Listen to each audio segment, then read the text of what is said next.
Thanks for coming today. I'm JK, I'm Project Director at EDB. Basically, I work with our in-house development team doing products both internally and externally. Yeah. Yeah, I'm Lisa. I'm an engineer from VMware Tanzu Labs. So that's where we work with clients like EDB to partner them in growing and building their software teams. So today what we'll do is to share our experience in our modernization journey. Hopefully what we have learned so far will help you if you're embarking on a similar journey. Okay, so what is the elephant in the room that we talk about? So the elephant in the room that we talk about is usually a legacy system that's large and unwieldy. Few will understand, even dare to touch. So when we talk about working on it, people are usually scared about it. People go silent, they will try to skirt around it and not try to work on it. People don't want to even touch it with a 10-foot pole. So this is the elephant in the room that we're going to talk about. So legacy systems still exist today mainly because they fulfill our daily business critical needs. New features and requirements are added on a daily basis. Slowly and slowly, this legacy system starts to grow and become unwieldy.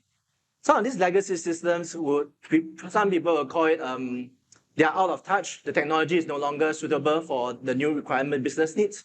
Legacy codes is also sometimes referred to codes that's without tests. Right, so in general, our development squads have slowed down due to uncertainty of whether our own development squads are able to work on that system. And also the elements will require a legacy system squad to actually help us work in their code base.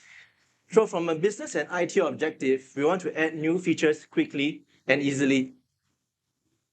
We want to add new features without major impact to the downstream systems and without affecting the business process. The use of newer technologies and processes instead of being constrained by the legacy application and process. Right, on the engineering front, what we like to do is basically to be using TDD, CI/CD to have a high test coverage and quality software to ensure that we are able to meet the pace and development that's required by businesses. Okay, so what are the typical approaches that we do for modernization, right? So we could either build something in place or basically scrap away the whole project and start from scratch. So these are some of the approaches that we have talked about, think about, and even tried. So the first off is what we call a widget or micro front end. Right, what we try to do is basically incrementally replace part of the legacy UI with our own internal app. So this allows us to create new business and be able to fulfill the business requirements. However, for widget or micro front end, the problem is that we still need to interface with the legacy system, causing us to be dependent on legacy system and requires the team to work within that code base. So there is dependency between the legacy system development team and the new squad. Well, so what about if we were to replace just the front end and keep the back end as in place? Right, so the main problem for this is that we're going to build a new layer on top of it. For example, the system could be running server-side rendering, and we want to replace it with a client-side rendering. The biggest problem is that this will be a big bang approach where it does not solve the problem of modernization, where we want to incrementally add new changes. Last but not least, you usually want to think about, how about we just throw away the whole system and build from scratch, right? The main big problem is that after getting all the requirements, trying to get what the current system is doing, right, it might take you a whole 2 years. But is this something what business wants? Because end of 2 years, you might not even fulfill the business requirements. And what you have, you're not giving any additional value to the business users. So this is where my Tanzu Labs colleagues and I came in, right, to help EDB to tame this elephant in the room. So from our experience working with clients in a range of industries, application modernization initiatives we find tend to be technology focused and may not even address the real root of the problem. These initiatives are typically driven by IT teams, and business stakeholders, on the other hand, they may struggle to understand why they are necessary for building things that actually deliver business value.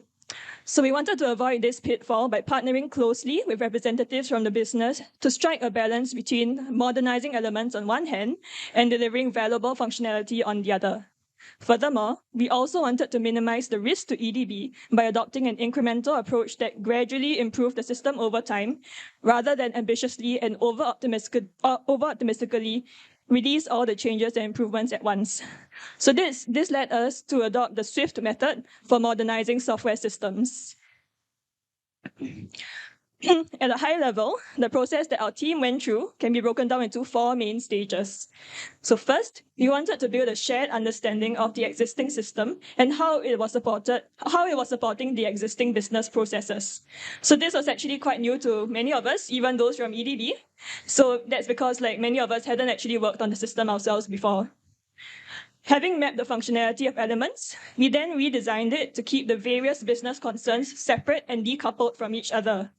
The goal for our future state architecture was to be more flexible and easy to change, even by multiple teams working on the same code base in parallel.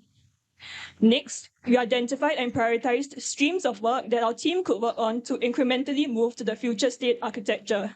And this finally culminated in a backlog of user stories that our engineers could start implementing. So now JK will share with you a bit more about the techniques and activities that we used. Okay, so basically to understand the current state of the system, we use a process called event storming. So event storming provides a space for modeling events across the timeline of a story of the existing business process. It brings together different people, the business users, the domain experts, and the technical team together to be on the same page, using the same language and having the same understanding. So typically for event storming, what we do, each participant coming from the different units, the business users, domain experts, and technical team will provide their own interpretation of the events simultaneously. Some of the events in this case, for example, getting coffee in this case, you could be trying to find a nearby coffee shop, deciding what coffee to purchase, making the actual payment via PayNow or even via cash.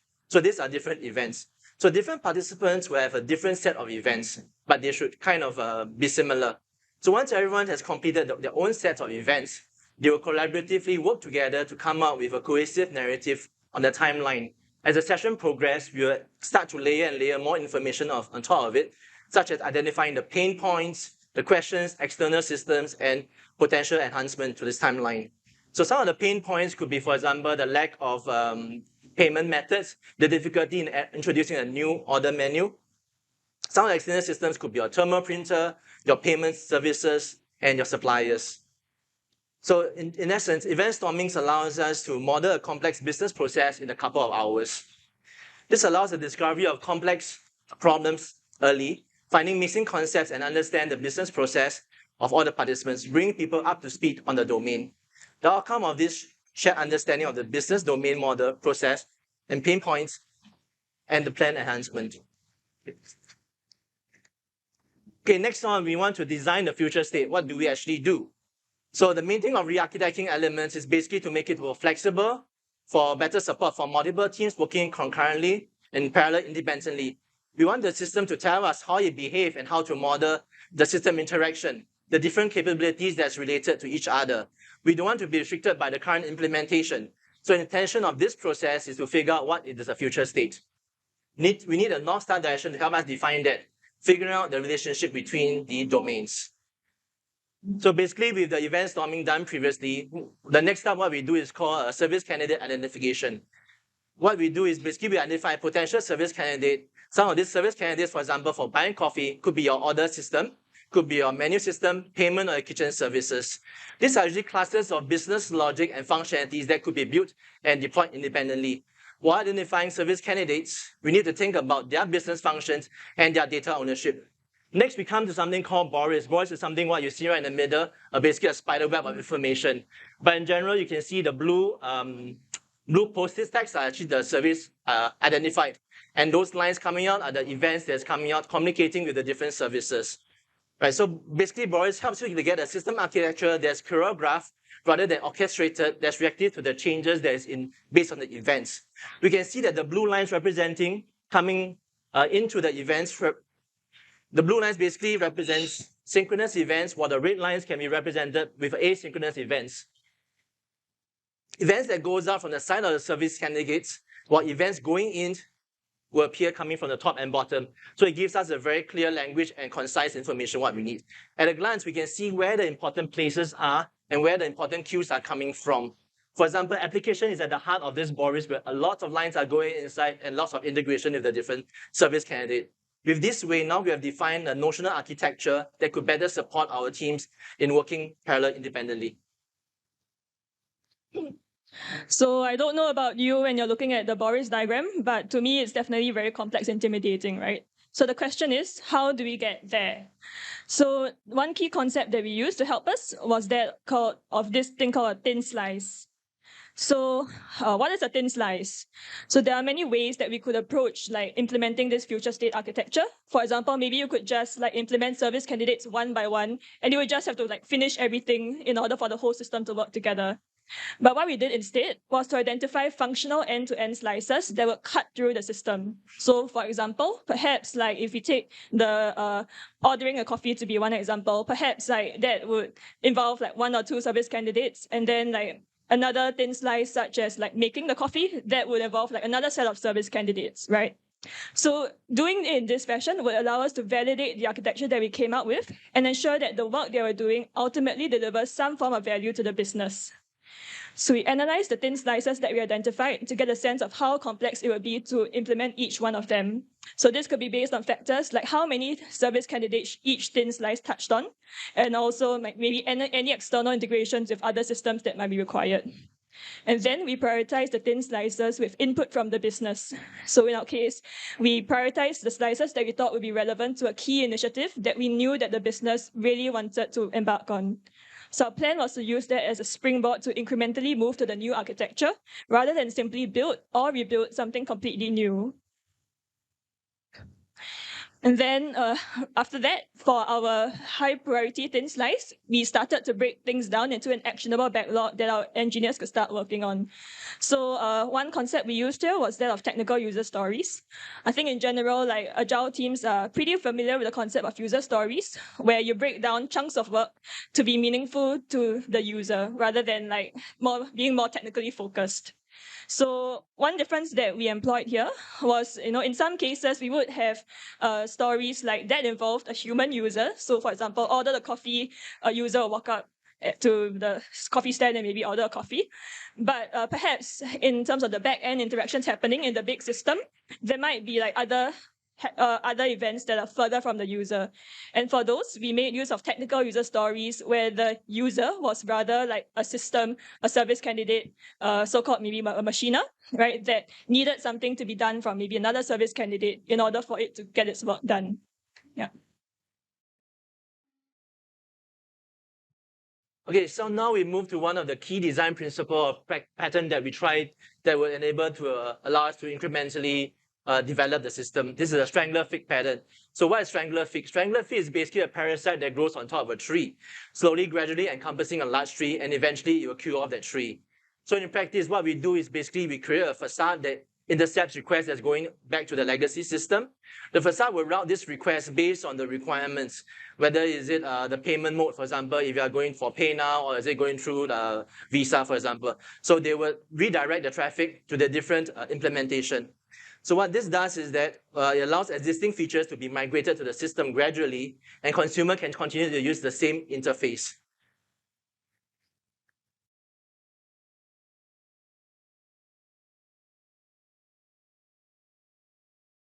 Yeah, okay. So I'm not going to lie and make it sound like application modernization is easier than it is, right? I think in reality, like what we went through, what we covered, it took a few weeks, but that was only the beginning of a longer journey that I think the team is still going on.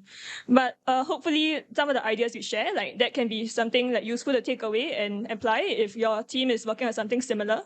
So I think some of our main takeaways were, one, to incorporate both business and technical perspectives when we're doing something like this. I think as an engineer myself, it's very easy to just like look at things from a technical perspective, and you can think of a very simple, like maybe simple to you technical solution that maybe like it's just not going to float with the business, right? So I think for us, it was very important to make sure that the priorities and goals across both IT and business were aligned, so that instead of like it being a us versus them scenario, hopefully we could all work together to get something of each that we wanted. Yeah. Okay, next we want to think big, start small. One of the core values of actually from EDB aligns closely with the application modernization.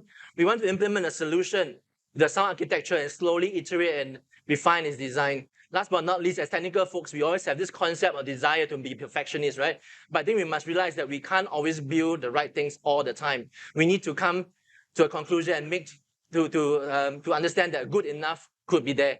and we need to build mainly to build to deliver software out the door to provide value to the business user and to prove that it meets the business needs. Thank you. Oh. Yeah, so I think there's only so much you can cover in this short 15 minutes, but I think if you're interested to find out more about what we shared, you can scan this QR code and you can go access like more resources to find out more about this thing that we did. Yeah, thank you.